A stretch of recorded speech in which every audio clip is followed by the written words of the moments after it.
to politicians and billionaires. More now on today's release of the intergenerational report. We'll be speaking with one of the nation's top economists, Chris Richardson, in a moment. But first, let's listen in to the Greens leader, Adam Bandt. He's speaking live in Melbourne. And gas mines.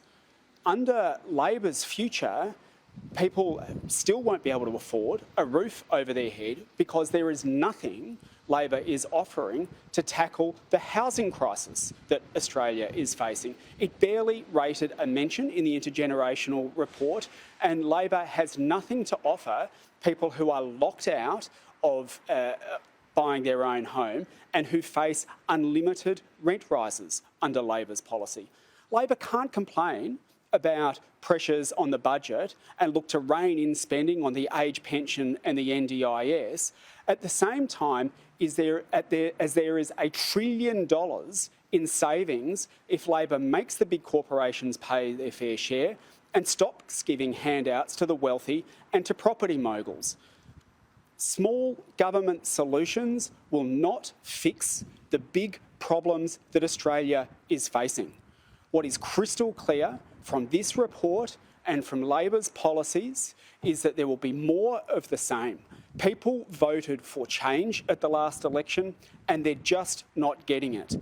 There is no justification for spending hundreds of billions of dollars on tax cuts for politicians and billionaires and then crying poor and saying that spending on the disability insurance scheme has to be reined in and people can't afford a roof over their head.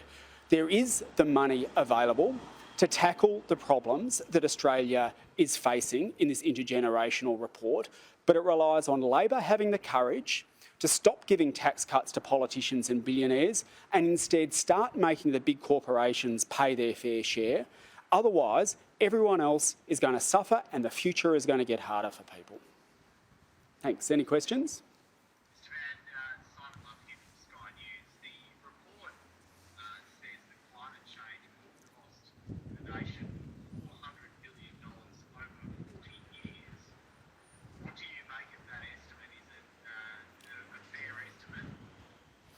The report shows that Australia stands to lose and lose much more than many other countries if we don't get the climate crisis under control.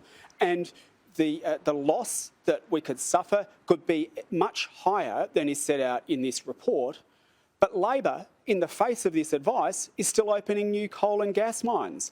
This report should ring the alarm bells that we cannot open new coal and gas mines, but Labor doesn't seem to have got the message.